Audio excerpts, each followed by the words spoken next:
Hello, and welcome to Remembering Bhopal, the world's worst industrial disaster. Brought to you by the History Department and the College of Arts and Sciences at The Ohio State University and the magazine Origins, Current Events and Historical Perspective. My name is Nick Breifogel. I'm a professor of history and director of the Goldberg Center for Excellence in Teaching, and I'll be your host and moderator today. Welcome to everyone, and thank you so much for joining us. Today, we will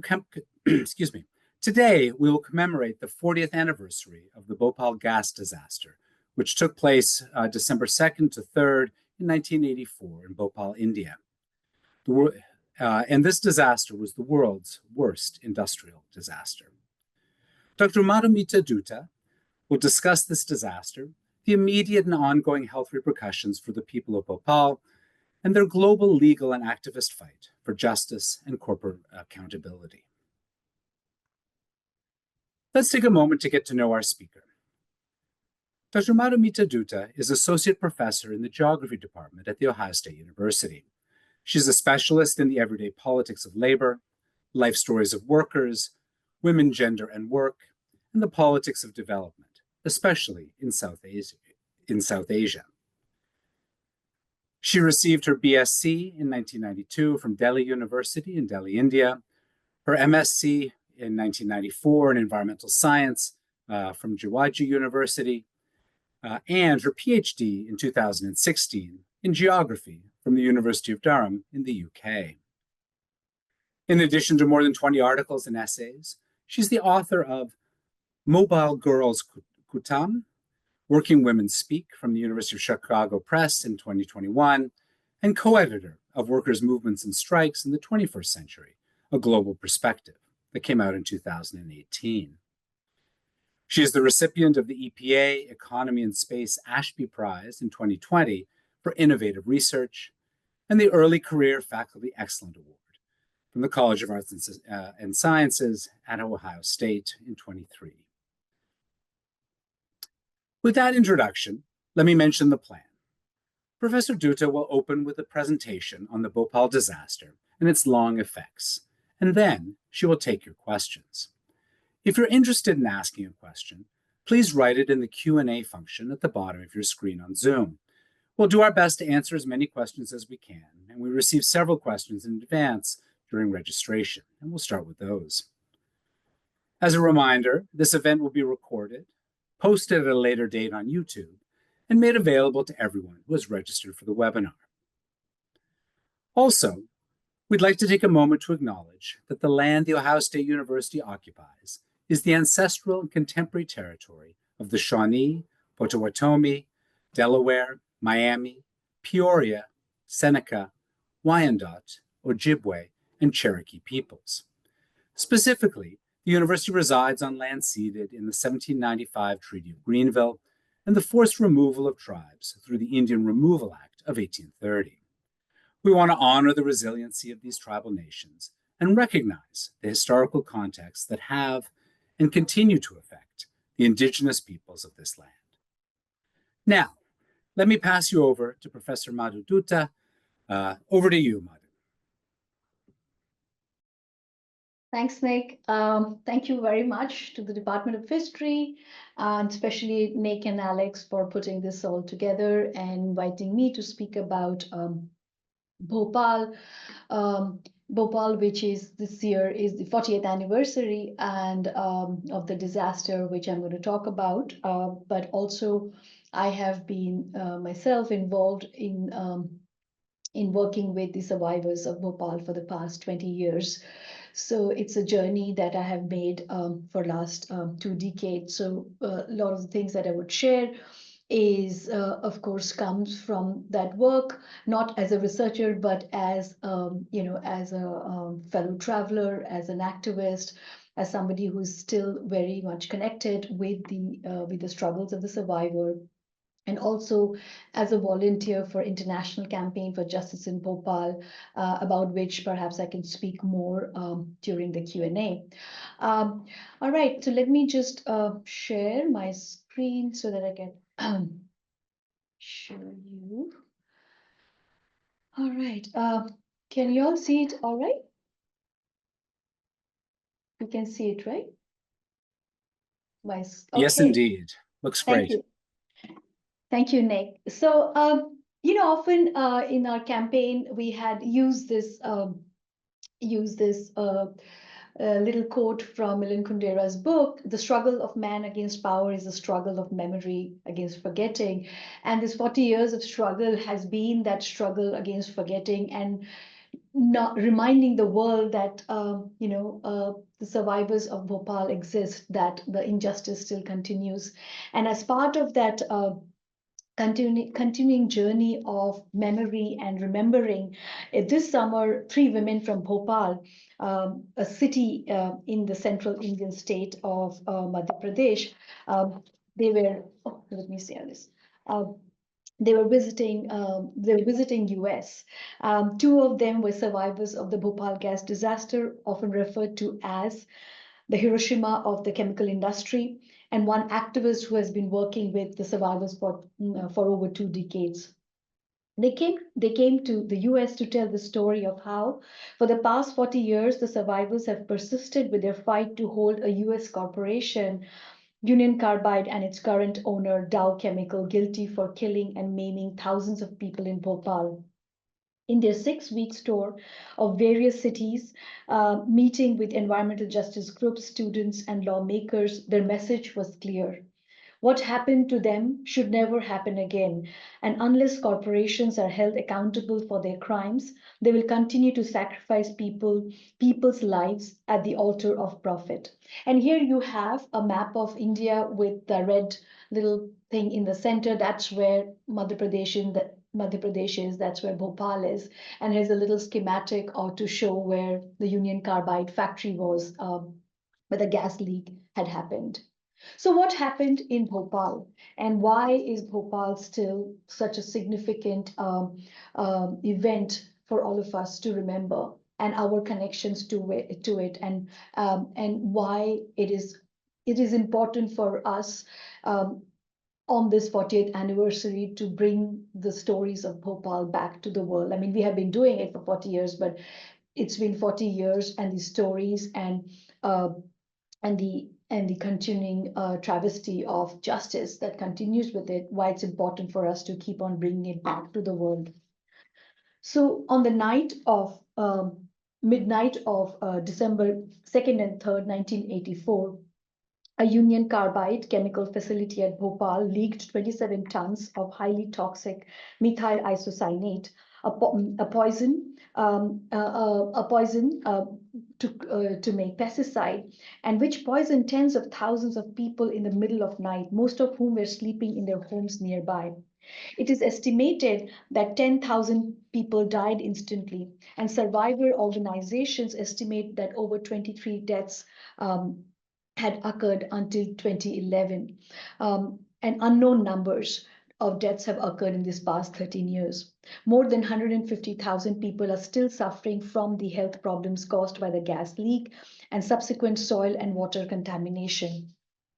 Now, one of the things that we always hear about, and it continues to sort of circulate in the world, that Bhopal was a disaster that was caused by a disgruntled worker, and this has been debunked over and over. And I will talk about it, the making of the disaster, and to claim that Bhopal was not an accident, it was a deliberate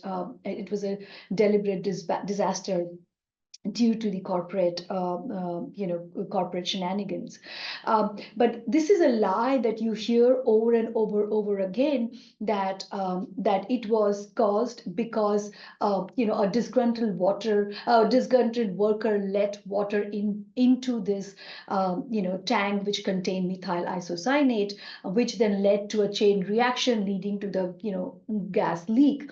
And that is not what had happened. So it's important to kind of set the record right. This was not a disgruntled worker.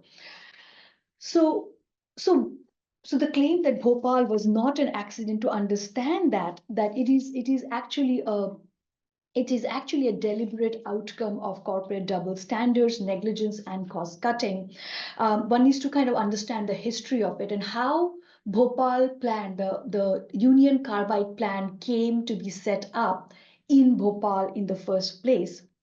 So, between 1940s and 60s, as the global production of food boomed with a high-yielding variety of seeds and intensified chemical inputs, the period that is often termed as Green Revolution, Union Carbide Corporation, which is U.S. corporation used to make chemicals, still does, was eager to reap profit from this increased sales of pesticide. And it had decided to build a new pesticide formulation factory in India that would manufacture large quantities of pesticide called Sevin, which is a UCC product.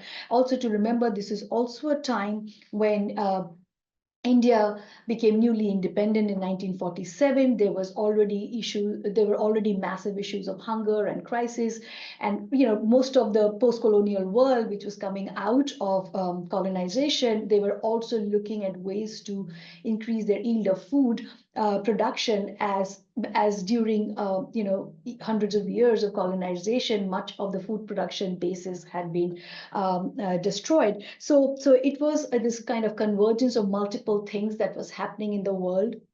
And in that, this corporation, played a big role in terms of, setting up this factory in Bhopal. In some ways, to understand the history of capitalism, it is good to kind of understand how these, corporations actually operate in the world, and how that then shapes what continues to sort of influence and impact people's lives in different parts of the world.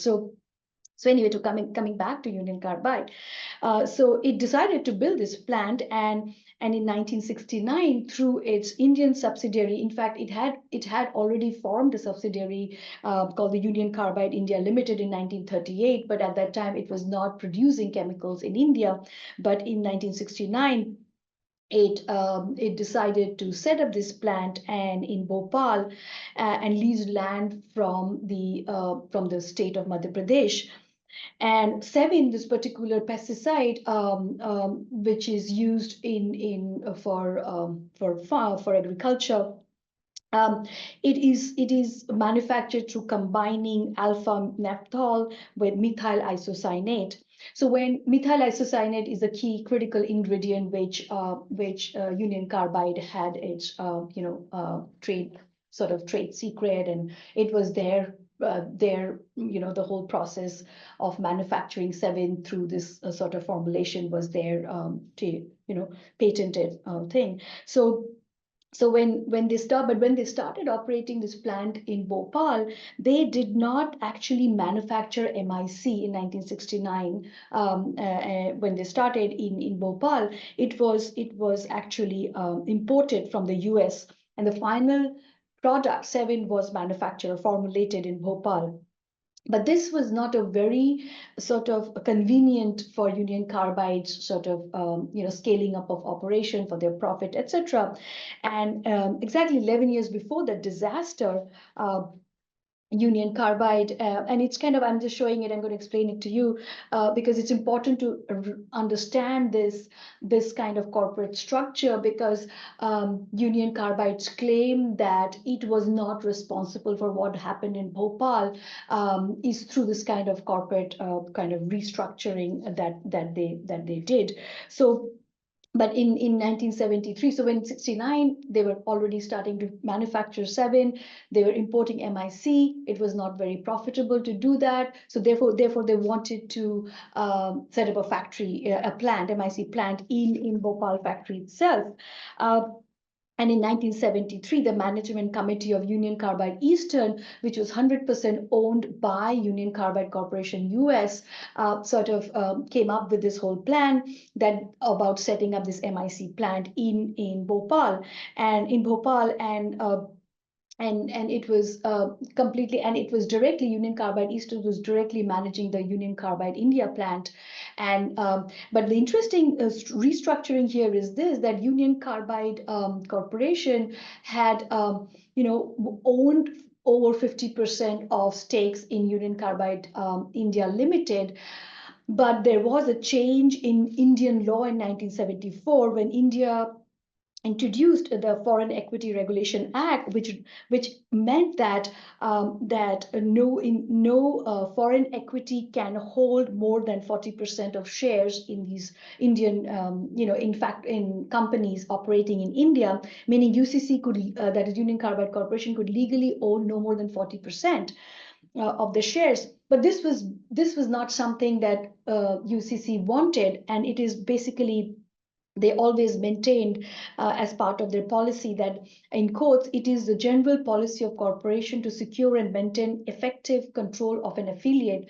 So, quote close, for UCC to lose this control of UCIL, that is this Indian subsidiary, was a big issue, and they did not want to lose control of that, and therefore they made a proposal to the Indian government that it would start producing MIC, methyl isocyanate, as an exclusive UCC specialty in Bhopal in return for exemption from this Foreign Equity Regulation Act on the grounds that MIC production would need high technology inputs, which is not available in India, and that it will really increase the production of this, pesticide.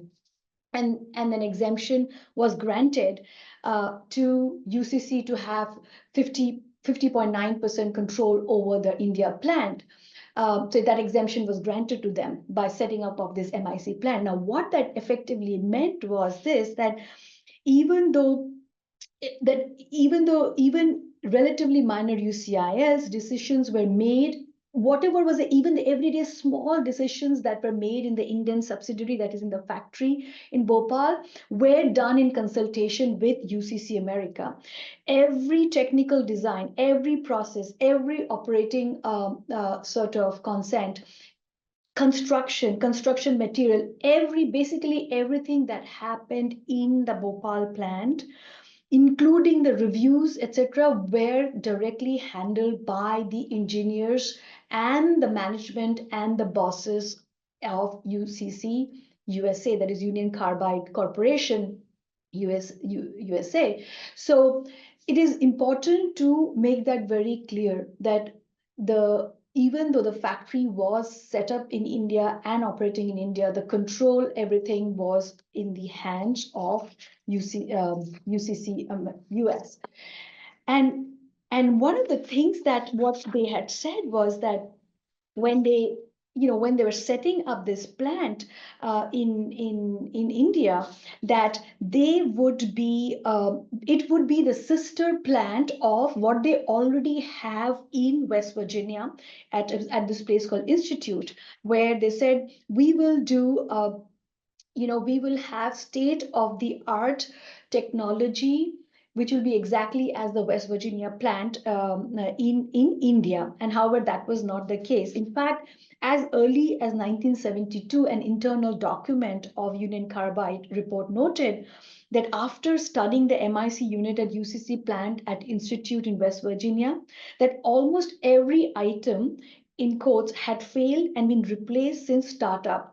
And the report, that is UCC's own internal report, stated, in quotes, if another facility is built to produce MIC based on the process used in Institute, materials of construction at least as good as those presently used in the facility and at Institute, in the facility at Institute will be required. So they already knew what needed to be done at this Bhopal plant, because they already knew that the plant in West Virginia needed a complete overhaul because it was not safe. So they created a state-of-the-art facility, and that's what they promised that needed to happen in India, but that did not happen. And basically, there are a couple of why the recipe for disaster was here. We are dealing with a very toxic chemicals. We're dealing with methyl isocyanate, phosgene, which are all coming together in producing this product. And there are a lot of byproducts that come out of it.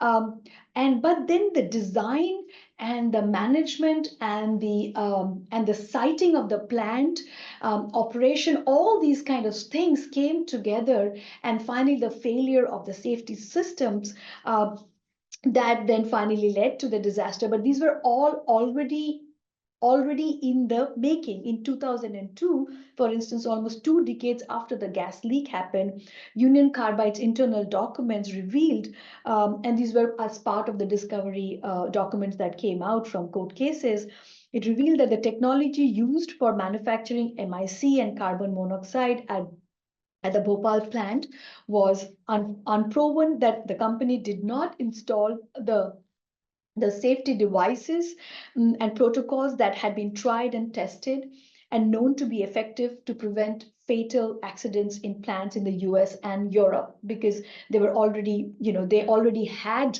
in fact, some of the systems in place. In fact, lot of the automated systems in West Virginia, also in France and other places where Union Carbide was doing similar production, they had systems which were automated, whereas in this case, in case of India, it was the worker's nose and lungs, and those were used as the systems to detect leaks.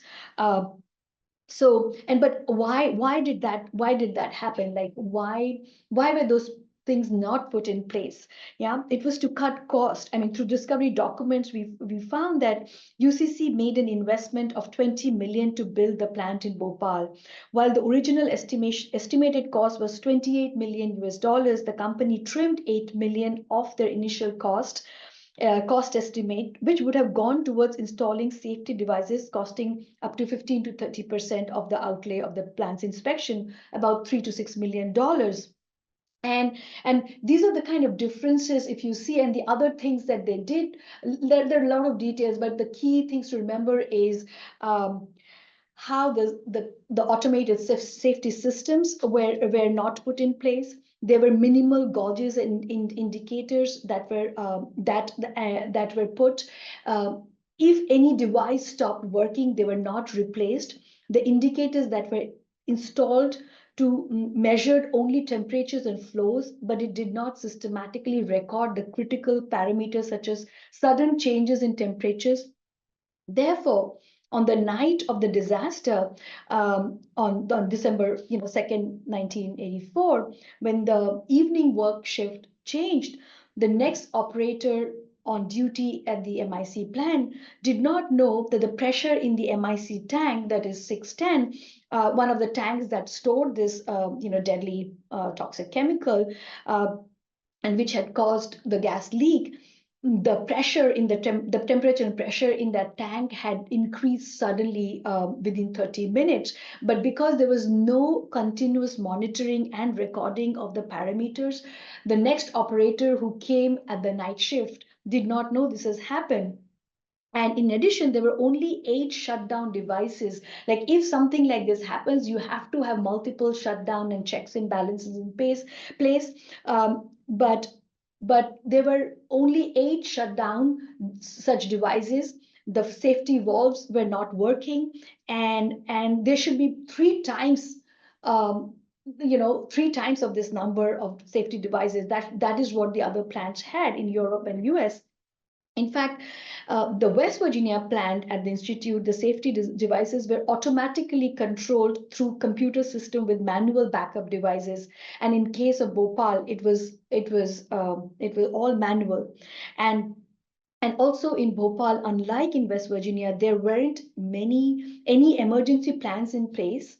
And local authorities knew nothing about the dangers of MIC. And due to Union Carbide's cost cutting and these kind of double standards, what we see is that the gas leak that happened that night, which is seen as a disaster, which is seen as an accident, a disgruntled worker, etc., is false, because these were the things that were already put in motion. The disaster was put in motion because of all this double standard cost cutting. And also here, even if you think about the cost kind of reductions that they did, even in terms of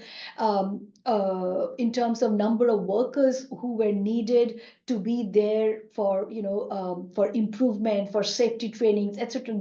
Increasingly those numbers were reduced. Also what we see is that as and you see here on these images that in 1973, 77, 79, different points of time, different kind of cost cuttings that were done, and especially this particular point of this acceptable business risk, which is that there was an underinvestment, that that instead of 28 million, the 8 million that was trimmed as part of the of cost cutting was an acceptable business risk, which was critical to the safety of the plant. And another thing to remember is that workers were already, because as I was saying, that a lot of the stuff that was happening in the Bhopal plant, it was not these automatic sensors, but oftentimes it was the nose and lungs of workers who were actually reporting falling sick. And here you have, another, image here, which is kind of talking about that, is how workers were actually taking opportunities. In fact, in 1982, when the bosses from Union Carbide Corporation US visited the Bhopal factory, and there was a safety week that was organized, workers actually complained about the unsafe ways in which the factory was operating, talking about the phosgene leak, talking about the fires, talking about the MIC burn. There were so many things that were going on. In fact, there were communities around the factory who were complaining of their cattle's dying because of the chemical discharges. So there was already by 1982 things were known that there is a disaster that is going to happen. So that night, what happened was culmination of everything that is part of this corporate crime, knowingly killing people, knowingly maiming, and knowingly causing disaster to happen. Now, right after the disaster, of course, there are various kind of numbers, and we can talk about all those kind of things later. And you can also find more information on that. But basically, right after the disaster, there was all these numbers about how many people were killed, how many people were injured, etc. There was all these great debates, but basically government of India took it upon itself to represent the Bhopal gas victims, as they call them, the survivors, and they filed a case in the Indian Supreme Court seeking compensation from Union Carbide. Now, that case went on, and in 1989, the then Prime Minister Rajiv Gandhi did an out-of-court settlement with Union Carbide Corporation, and it was very much influenced by the US government, and specifically Henry Kissinger, who saw to it that there was a settlement reached and that Union Carbide won't be held liable.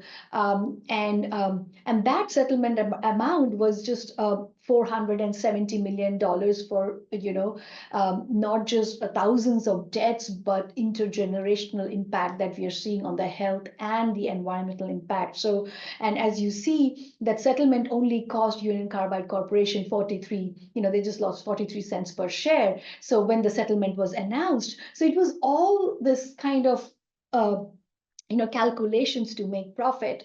And so that was a big blot in the history of what Indian government did in terms of letting down the Bhopal victims or Bhopal gas survivors by doing this out of court settlement. Of course, later the court, in 1991, court ordered increase of the settlement amount, and that case went on for some time till a year back, when the survivors sort of appealed that settlement because it is obviously inadequate, and I will talk about it in a bit, in terms of taking care of health, etc. The Supreme Court actually did not increase that settlement amount. But more importantly here, what one needs to remember, that Bhopal is a story where you have the government, the US and Indian government, and you have this corporation which has, which has converged together in this place to create something which is kind of telling the story of corporations, the criminal sort of, or of capitalism rather, but how profit is at the forefront of this disaster. So some of the biggest sort of travesties of this is that there were individuals who were involved in making those decisions as to of the siting of the plant. In fact, I forgot to mention that the plant was sited very close to the railway station, which was a violation of Indian law, and yet government of India allowed, or government of Madhya Pradesh allowed Bhopal factory to be sited there. This is an area which is predominantly working class, Muslim, Dalit, and people from migrant workers, so very highly populated area. Even at that time it was congested, but now it is even more sort of people live around this site. No, and of course, the biggest thing is that people who were responsible for the disaster to happen, including the Union Carbide bosses of Union Carbide, especially Warren Anderson, who was then the chairman of the company. And we have now got a lot of those telex messages, which is showing how the decisions for cutting down the cost, operation design, etc., all that were exchanged between UCC, US, and Bhopal, where Warren Anderson and other top bosses had signed off. So none of them ever were held responsible. The 8 executives of UCC's Indian subsidiary spent just a minute in jail. Warren Anderson was just sort of detained for a little bit after he landed in Bhopal, immediately after the accident, and then he was allowed to leave in a private jet. By the government, and there was a lot of pressure from the U.S. government. And in 2001, when Dow Corporation, which took over Union Carbide, has sheltered this fugitive, because there are cases that are pending in the civil and criminal courts in Bhopal, which has been summoning Dow to appear, Union Carbide to appear, and now Dow to appear in the court to face the charges, and they have not done so. So there are so many things that are, there is so much of injustice, both in terms of legal cases and also this kind of state corporate sort of nexus. The second disaster I just want to briefly mention, I know I don't have much time, just wanted to mention, because a lot of people think that Bhopal is over, that accident happened and that's it. And people suffered, and maybe some people have died, etc. But what people do not know is that, unconnected to the disaster and as a consequence of Union Carbide's unsafe disposal of poisonous waste within its factory compound from 1969 onwards, even before the disaster, they were pumping hazardous waste in wrongly designed solar evaporation ponds from 1979 and recklessly dumping the toxic sludge from the ponds outside, and it has caused enormous environmental damages around that area, going into the groundwater, into the soil, into the bodies of people who live around that area. As per the Supreme Court of India record, close to 100,000 residents of 48 communities which live around the 5 kilometers radius of the factory are affected by this contaminated water. And analysis of the groundwater by official scientific agencies have shown presence of toxic chemicals, pesticides, heavy metals, especially mercury, almost 6 million times higher than what allowable limits, which is causing damage to brains, lungs, liver, kidney, genetic material. One of the key concerns is the genetic damage that it has caused with generations of babies, third generations of baby being born deformed, and drinking water wells near the factory used by local people are heavily polluted by contaminants, which are persistent organic pollutants or what are forever chemicals. And and union carbide, which, as I mentioned, which merged with Dow Chemical in 2001. um, Neither of these corporations ever took any liability responsibility for Bhopal. In fact, when Dow was taking over Union Carbide, it took over the liabilities of health and environmental damages in the US. Union Carbide's liabilities in the US in when it was merging, but it did not take the liabilities of the Bhopal factory or the Bhopal, what has happened in Bhopal, whereas it was taking the liabilities of Union Carbide in the US. So again, it's discrimination. So one of the things that Bhopalis say is Dow discriminates.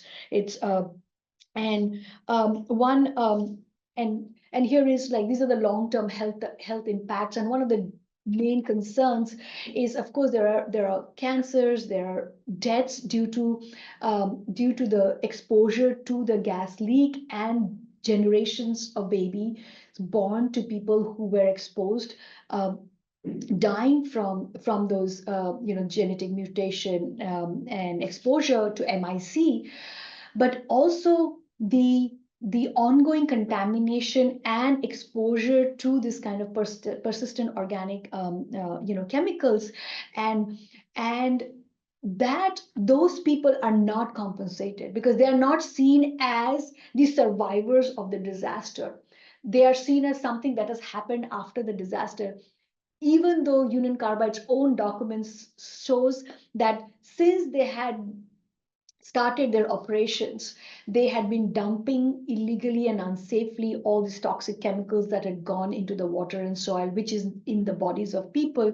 So, and a lot of new people also kind of moved around this factory area after the disaster because the factory was shut down, it was abandoned, all the chemicals were left there, and that also has leaked. In fact, that has leached into the groundwater. But then there was also during the operation, all this stuff, toxic stuff, was coming into the into the water and soil. So, and these are all, as I said, working class neighborhoods. So one of the critical concerns is that generations of babies which are being born, one due to the gas leak, exposure to gas leak, another is due to exposure to the waste that is still there in the premises and around and seeping. And there have been multiple different things that has happened around the waste. We can talk about it. So these are some of the key sort of kind of concerns. There are multiple studies which are going on. So now just to think about the demands of the Bhopal gas survivors on this 40th anniversary is that, there are these multiple demands, and each demand is very, very complex because of how complex Bhopal is. So one is the demand for criminal justice to get the Indian prosecutors to prosecute Dow Chemicals and Union Carbide. There's a whole question of compensation. We can talk about all this in details, and you can also go to our website, bhopalwebsite.net website, and I'll give you that information to see more details of that. Medical care and research, because there had been studies that were done independently, but there was also government sponsored studies, ICMR, that is Indian Council for Medical Research Studies, that were done and stopped. And whatever studies were done, they were not even shared except for one study. So it requires long-term care and research, economic and social rehabilitation. That is very critical because people, their bodies are ravaged by these chemicals and they're very immune compromised. They need economic and social rehabilitation because they have been for generation been exposed to these chemicals, and so they're not able to do much of the regular manual hard work. So, and again, the biggest thing is environmental remediation. Without remediating the toxic site, all the other things will not matter, because if you do not take the toxic out, how because this will keep on entering the environment, And that's what Dow Chemical has been refusing to do. And just to sort of conclude, because I think I'm horribly out of time, is that one of the things to remember in Bhopal is that it is a story of witnessing and endurance and resistance, to and also to kind of refused to be forgotten. And that's what the women of Bhopal, that is something that I have drawn my inspiration from and have been part of. And many of the women I work with are now are now passed away because of of the chemicals that they have been exposed to. And one of their things that they kind of have always said, that we are not flowers to be sacrificed on the altar of profit. We are flames committed to conquering darkness, and we will continue to struggle. And that has been the key sort of slogan that has kept the struggle alive. And just to conclude, that why Bhopal matters, and this is what the women who recently came this summer in to share their stories with the with communities here in the US, as they traveled around the US, meeting people from East Palestine to Cancer Alley, from Mossville to Southwest Detroit to Houston to to Charlottesville, East Houston, West Virginia. And they found that communities were across the US were experiencing their own slow and silent Bhopals.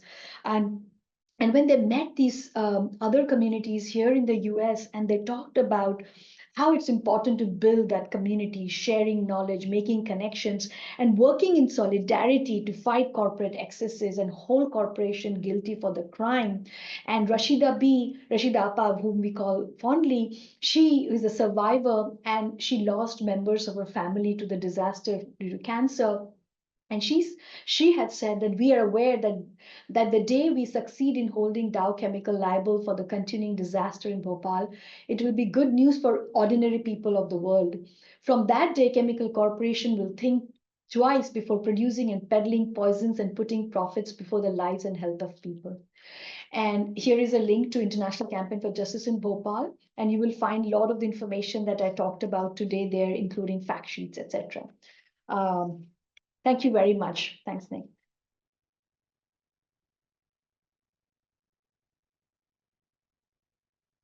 Thank you so much, Madhu, for that really fascinating and tragic telling of the story.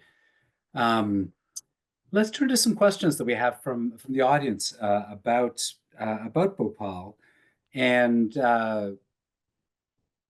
just kind of there's one that came in during registration that I wanted to follow up on.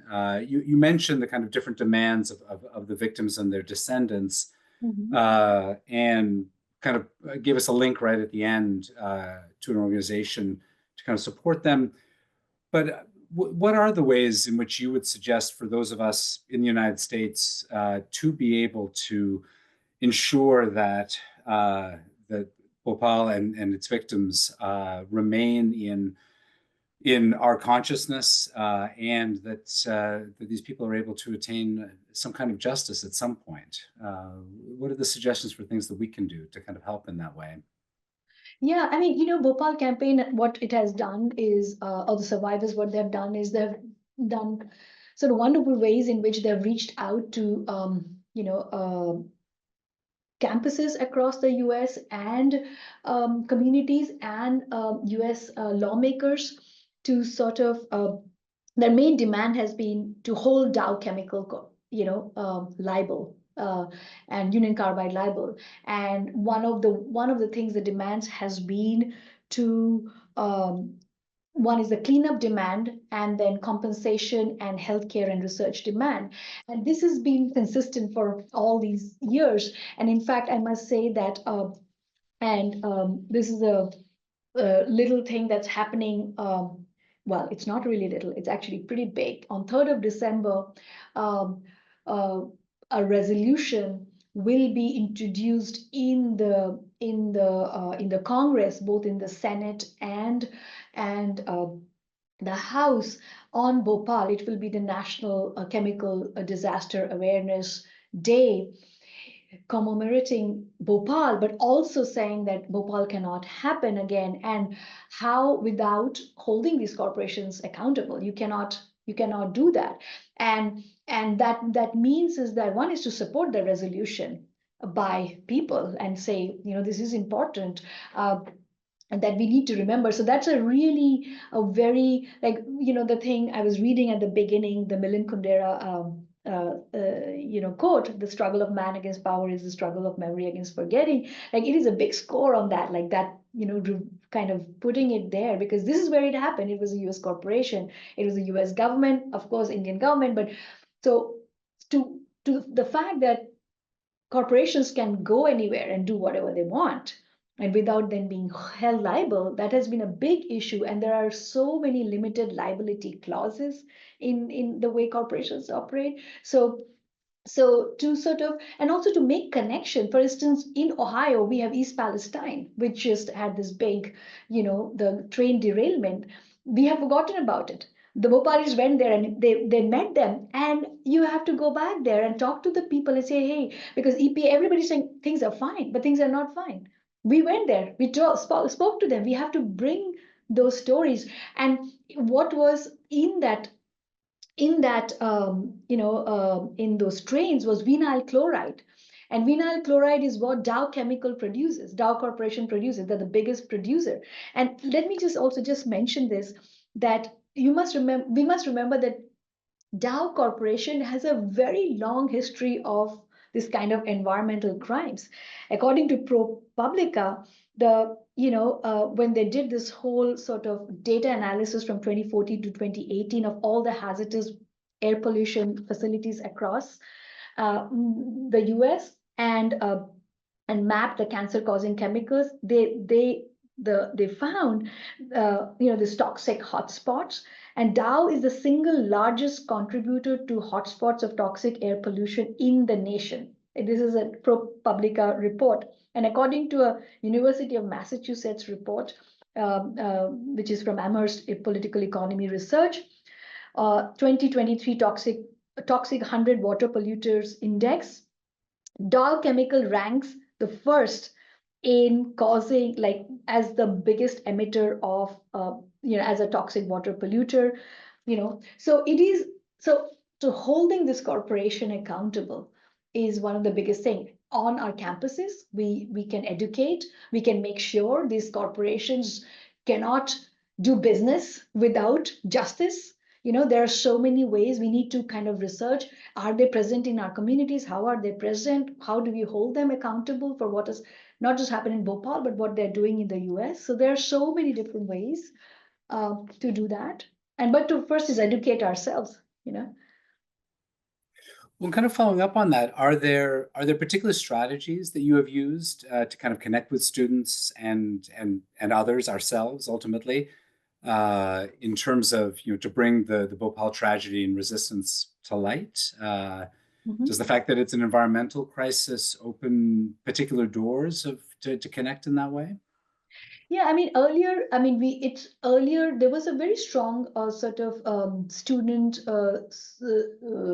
kind of student campaigns around Bhopal in different campuses. And so there were divestment campaigns, there were shareholder campaigns where students had led those campaigns and had gone and asked questions of Dow. And there had been also, of course, a lot of ways in which of course, there are petitions and actions to put pressure. But one particular one I must also mention is that since 2013, the Bhopal court has been issuing summons to Dow to appear in Bhopal court in the toxic waste issue for remediation. And they had been sending summons to them. And Dow has never appeared because Indian government or Indian court cannot directly summon send summons to a US corporation. So there is actually a multilateral treaty between US and in India to cooperate in these matters. So whenever these summons were issued, there have been 7 so far, it would go to the Department of Justice in the US. And Department of Justice was supposed to then deliver it to Dow to appear in the Indian court. It did not happen. Only last year, 12 members of Congress, led by Representative Rashida Tlaib and Pramila Jayapal and Frank Pallone, wrote to the DOJ saying, "What are you doing? You're violating the treaty." And this is the case. And so finally, they were served a summon, and they, for the first time, appeared in the Indian court last year. Of course, they denied the liability, but they came. So there are so many ways, and there was already sort of pressure from students, pressure from community groups. And on 3rd of December now, there are multiple events happening across the US, making connections with environmental justice groups here and Bhopal. There is a press conference happening in Atlanta, Georgia, where there has been recent gas leak, where people are coming together and talking like how Bhopal should not happen again, and it's happening even now. There were so many legislative changes that happened in the US post Bhopal, which like toxic release inventory, right to information, because to avoid all this, what happened in Bhopal, all those things happen in the US. But what we are seeing is a lot of that is getting undone. So I think there's a lot we can do. One of the folks that's with us today is curious to learn more about any ongoing epidemiological studies of the health effects and genetic mutations of the ongoing disaster of environmental contamination and the gas disaster events. Are there ongoing epidemiological studies? Who's conducting them? What are they finding? So there were some large scale studies that were earlier being done by the ICMR, that is Indian Council for Medical Research. There had since been some studies that the state of Madhya Pradesh has done, and I know there are some researchers from Johns Hopkins University who have been doing some bits of research, and I can get more of that information if people want.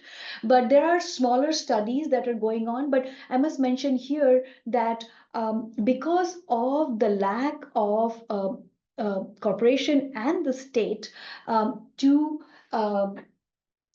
kind of take care of the health of the survivors, or kind of address the health, of the survivors, a clinic run by by a non-profit. It's called Sambhavna Trust, which came about due to a Bhopal medical appeal. It is all individual donations that people make to this medical appeal in the UK, and which then supports the work of Sambhavna Trust. They had been working in the community, and they have been conducting long-term studies which are showing much of what we now know in terms of multi-generational health impact, mental health impacts, genetic mutation, all those. So Sambhavna Trust Clinic, and you can find that information more in this Bhopal Medical Appeal website, all the studies that are ongoing. So there are government ones, but there are a lot of it which is led by the survivors and non-profits which are doing this kind of studies. So if anybody is interested, I can share those links with them. Yeah. That'd be great. Those are links that we could perhaps send out with the email that will come out Yeah. after this this event to everybody. Uh-huh. You were mentioning kind of government response. The presentation focused particularly on the lack of response and disinterest and frankly kind of criminal activity of the corporation itself. Could you tell a little bit more about what has been the response of different levels of government in India to the Bhopal disaster? Yeah, and this is a disaster in itself. And every political party which has been in power in India at the federal level and at the state level have let the Bhopalis down, in the sense they have never fully addressed. It has always been this kind of political game. And in fact, in multiple times, Bhopalis have walked. I mean, first in 1985, Bhopal women led a whole march from Bhopal all the way to Delhi, 800 kilometers, 33 days of marching, just to tell government of India like what's going on and what they need to do. And at that time, they did not sort of address those issues. In 2006, 2008, again, those marches happened. But basically, every level. I mean, starting with the settlement that we talked about. It was an out-of-court settlement. It was paltry sum, nothing. And the fact that Dow can still do business in India, that Union Carbide's products can still be sold in India, which is illegal. Like, how does that happen without that complicity? The fact that Dow was given approval for manufacturing Dursban, a pesticide which is banned in the US, in India. Like, all this comes through government approvals, right? And the fact that the whole remediation, all that, the whole foot dragging that is going on in courts, and also the biggest one is that all the big studies, epidemiological studies that ICMR, that Indian Research Institute did, they were never made public except for one study. So there are so many ways. And also, one thing in 2008 we found out, as we were accessing government documents through public right to know, we found these sort of exchanges between the highest offices of India, that is the Prime Minister's office, and the CEO of Dow, Andrew Liveris, at that time. Now there's a different CEO, where through the Planning Commission of India, where they were exchanging this whole thing, that Dow will invest $1 billion in the US in exchange for letting off the liability of Bhopal. I mean, clearly these documents are there. We have them. We have exposed them. So you can see that complicity here and the role of the Indian government. One quick last question. Given that this is the result of kind of decisions related to maintenance activities and kind of process control and the structures of the plants and this sort of thing, have engineers in India, or frankly around the world, gain new perspectives in terms of how to prevent these kinds of future disasters? Do you think there's been any learning on the kind of engineering or structural end? I hope so. but but R. Chauhan, who was an operator in the MIC plant, who was technical, he has written his book and he's talked about it, like how the whole engineering and the technical failure. But as I was mentioning in my talk, that whatever at that time was state of the art in terms of safety, in terms of all the detectors, etc., whatever was put in place in West Virginia. In fact, they had to redo the entire, even the construction material of West Virginia, because it proved to be unsafe. So they had already gone through the process and came up at that time with what they considered to be state of the art. Even that was not put in place. So it is not so much about engineering and technology. I mean, those things will keep on developing, but the question is that, will that then, where does it land? Like, for instance, will Bhopal kind of place still get it, or will